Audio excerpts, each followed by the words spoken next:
everybody. My name is Stephanie Cassell, and I teach high school English at Jenkins Middle High School in Jenkins, obviously Kentucky. I teach 9th through 12th grade, but my project for the Innovation Grant actually is for my journalism class, which is mostly seniors. I have one junior. The title of my project is called Journaling Jenkins, and it's an online news and literary journal. Kind of the problem that I saw last year, I kind of inherited, once another teacher left, I kind of inherited the yearbook class, which had sort of been a kind of a elective class that really not a whole lot of real journalism was taking place before I started last year. And last year we didn't really have any kind of newspaper, but they had what they called the school newspaper, but it was just an 8 by 11 front and back, and it would have like a crossword puzzle and a word find and a student of the month, that type of thing, but not any serious news articles. So I began thinking about a way that, in addition to producing the yearbook, that my class, because our yearbook is only 100 pages and it doesn't really take a whole year, a whole class to produce the yearbook, began to look at some other ways that we could accomplish some serious journalism. And I actually have a background in journalism. Teaching is my second career. This is just my 5th year teaching. But way back in the day, I was actually a newspaper reporter, so I kind of have that, background. And even though the industry has changed a lot and young people especially, don't read newspapers anymore, we still need to get news from some source, whether it be social media, and even within our own school, even though our school is very small, we still have a lot of communication problems in getting the word out to parents in our community about all the good things that are going on at Jenkins. So begin looking for a way to do that. And what I tried to do last year, I thought that I would try to set up my own online newspaper. And I ran into trouble. I created a site on WordPress that was basically just like a personal blog. But I ran into some trouble with our administration because I had trouble with the security access and being able to allow students to post things on there, and it just didn't seem to work well for a student newspaper. So began looking at some other options, and I discovered a source called Student Newspapers Online, which is basically a forum. It actually, they go through WordPress, but they will basically set up your school newspaper site for you, and it has it's just set up exactly like you need it to be with the different levels of security, so you can have editors. So anyway, that is what I proposed my grant to do this year, is to take us online with the school news journal.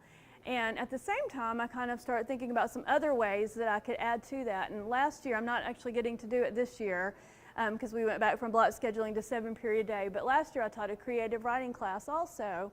And I was always looking for opportunities for my students to share their creative writing because they wrote such beautiful pieces, but I found that there was kind of a limit on where they could share their creative writing. There were a few contests and things that we entered, but I just wanted them to have a chance to have more people, especially their own peers, read their writing. So I figured that could also be combined into this, so we decided that it would be a news and literary journal. So that's what my grant is for. And my essential question is basically, how can 21st century technology be integrated into writing? And I thought this would be a good way to show students how we could do real world writing instead of just on-demand writing that I end up spending so much time on in my regular classes. Let's see. What I propose to do would be to spend the first 9 weeks, which we've just finished up, doing explicit instruction on the different types of journalistic articles. I found out my students really were not familiar at all with newspapers. We even did some scavenger hunts just to using the Lexington newspaper, just to familiarize them with the sections of the newspaper, because many of them really just, we're not used to reading a newspaper. So we looked at the different types of articles and we compared the ways that those accomplish the different modes of writing: narrative, informative, and also argumentative. And I had them write, they each wrote an editorial, they each wrote a review, they each wrote a profile article on somebody, and they each wrote a news story. And for each of those we used a professional model I used some of the ones that were Pulitzer Prize winning, and then some even from our local newspapers that would be of more interest to them. And so using that explicit instruction model, they each wrote one of those pieces. And we kind of have those prepared until till we could get the grant money and we could go online. We actually have that website set up now. It's called cavalierconfetti.com. And we chose that name, actually my last year's class chose the name, but chose that name because we are the Jenkins Cavaliers.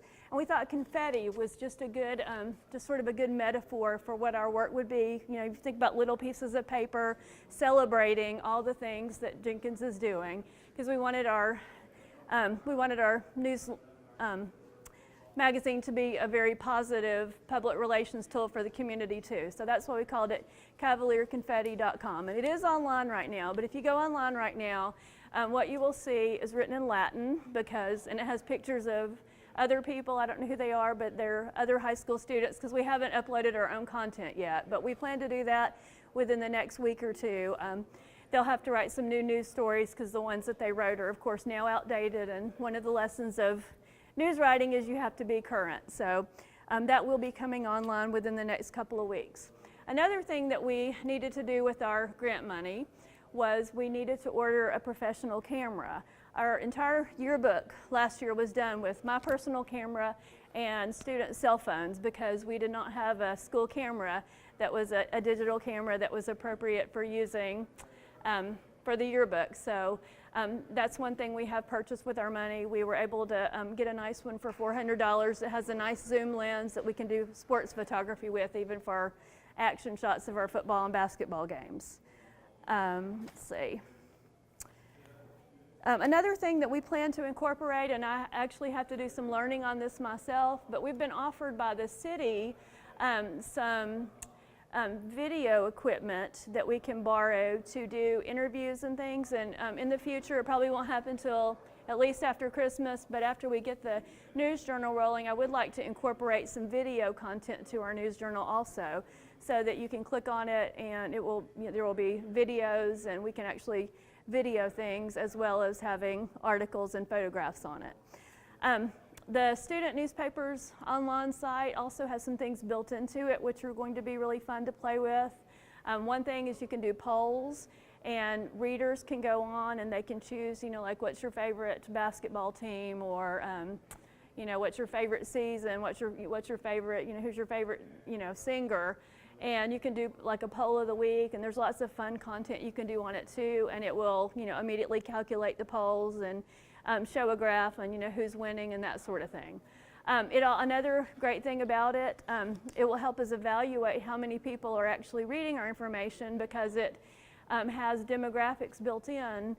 We'll get a report. I've actually already been getting a report every week that 0 people are going, or actually there's 2 or 3, I think is me, but 2 or 3 people are going to our website every week. But once it gets online, we'll know exactly how many people are clicking on it and reading about the things that are going on. Let's see.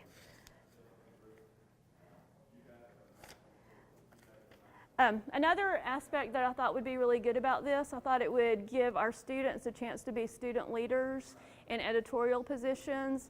Fortunately, this year I have a pretty small staff. I've only got 12 students. Last year I had 29, which was kind of hard to work with, but 12 students is a really good number. I'll be able to establish some student leaders and give them editorial responsibilities to manage certain sections of the newspaper. And hopefully they'll be able, so far I've been having to kind of come up with a lot of the ideas for what they're going to write about, but eventually I'm going to require them to submit 1 article a week, and I would like them to propose the ideas for what they want to write about.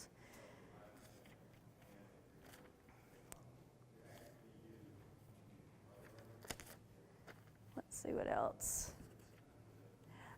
As far as assessing the project, one of the biggest challenges that I've had is, as I said, most of my students are seniors, and unfortunately seniors sometimes tend to be kind of cynical, and I've had some skepticism. They're not as excited about the project as I am, so one of my challenges is going to be communicating my vision to them and getting them excited about it. And I hope that once they write the articles, they kind of think nobody's going to read it, and that it's just going to be a waste of time, that they think it's kind of silly for a school as small as Jenkins, which their senior class has less than 40 students. They think it's kind of silly that we would have an online newspaper that could be read all over the world. So I'm hoping that as they write the articles and it is shared through social media, every time we update, we have a Facebook site also, or is that what you call it, or Facebook account, and I'm going to have the administrator of our Facebook